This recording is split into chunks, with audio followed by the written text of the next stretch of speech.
think last week we talked about the new online YouTube documentary that's going to come out called Raising Kratos, which is the feature-length documentary behind the making of the wonderful God of War. Yes, I got Game of the Year last year. Congratulations. It's now out. We've both watched it.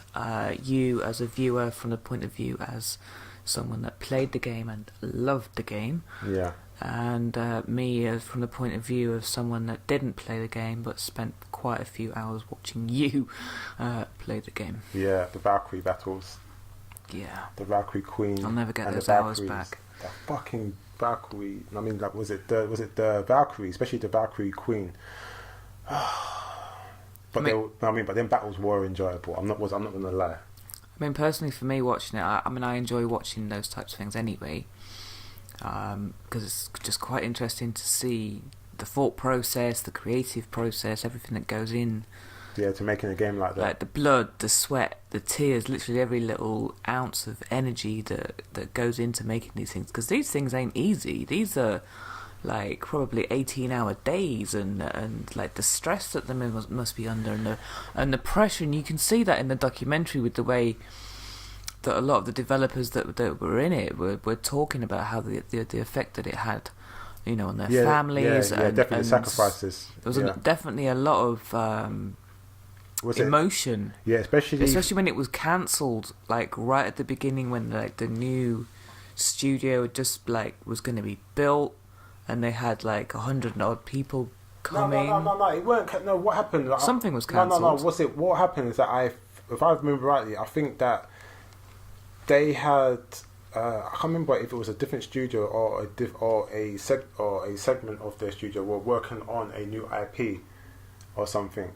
And I think because of the last God of War game or something like that, I can't remember what it was. It just like they end up cancelling the other game that they're working on. Then the people, then the developers from the people. So the developers that were making the other game, because it got cancelled, they came over earlier than what was expected, because they said, "Oh, we wasn't expecting you."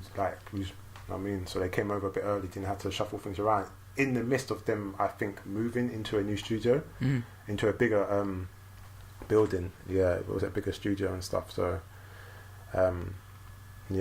so they had the personnel to make the game and stuff. So yeah, but it was definitely good to just to see the behind the scenes, the inner workings of a game like that, especially like the best game of 2018. You know, and I really kind of like found it quite funny and enjoyed the bit where you saw like the glitches in the game. Did you see that bit where like you had the game, you're playing it, and like you see the log just moving by itself and stuff, and it's like, and they counted the bugs, and I think at a point there was like, how many bugs were there? There were like loads of bugs. There were a lot of bugs. But there's going to be with this sort of thing. Yeah, but it's not a open world game like Horizon or Days Gone. So I think that, I don't know, cause I'm not a game developer, but I'm assuming, because like I always hear that it's expected for there to be like bugs in games. In games like The Witcher 3 and stuff like that, and but in games that are more, story based, more linear and stuff like that, it's like they kind of don't gamers don't tend to expect that many glitches. Even though we never got the game with like mad glitches like that, but exactly. But it's just funny to see how many glitches at one point that game actually had, like bugs and stuff. It was just like really that's when funny. The pressure is on, and you got to start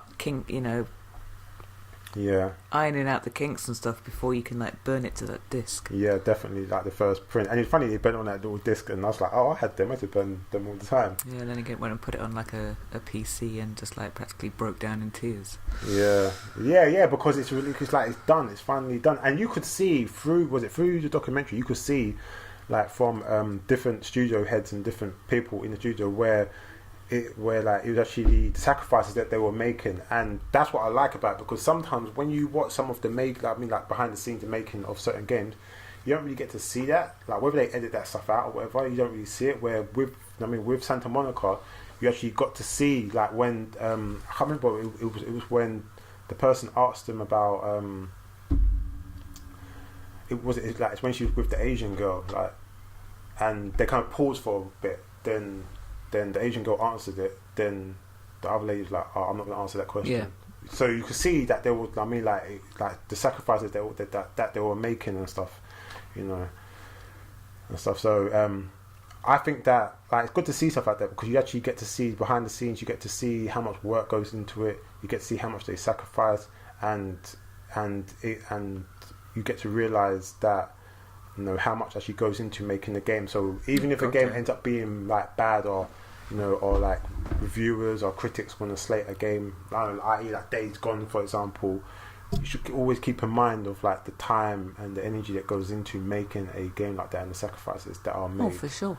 You know what I mean? So like, not saying that you can't be honest with your review, you know, and like when you're criticizing something, but you know, but just be thoughtful at the same time. You can be honest and respectful at the same time when you do your reviews. And this allowed you to really think about, I mean, think about it from that aspect, you know. Yeah. What else did you like to keep? Like, what else did you like about the? It gave me an appreciation for a game that I haven't played. Like I say, I like learning about the creative process that goes into it. It fascinates me, like how these things start from like an idea. In someone's head, and it ends up being, you know, this amazing, beautiful game that apparently I'm told is really good to play. But I tried to tell you, experienced it yet, and I still don't have the desire to experience it. I thought you would, because it's got that Last of Us thing with the relationship with, like, you know, Joel, Ellie, father, daughter, father, son. You know, but it's just got battle system. Like the reason why I thought you would like it, because The Last of Us, because of that dynamic I just mentioned, and also because you liked Hellblade, the battle system. So it's kind of, it's like, yeah, but Hellblade almost broke me as well. So I don't think I could play a full game. Yeah, well, like that. Yeah, well, like play on easy then. We'll see. You know what I mean? But I'm just saying that, like, that game is. I'm not going to go like, out my way. Storytelling. I mean, like, graphically, the storytelling, like that game is such an amazing game. It's such an amazing game. You know. Anyway, I enjoyed watching it. I highly recommend anyone else to watch it. Raising Kratos. It is on the PlayStation YouTube channel. Yeah. So go and check that out. It's definitely there. It might be. I'm not sure if it's on the Santa Monica. Anyway, but. Yeah, it's definitely there on the PlayStation YouTube channel, so go and check that out if you haven't already. It's really good. It's about an hour. Hour 50. Yeah, hour 50.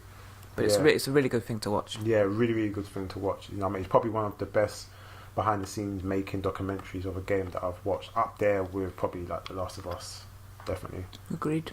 Yeah, I'll probably say this one's probably slightly better because you get to see, you know, the personal side of. The personal side of it as well. True. Yeah.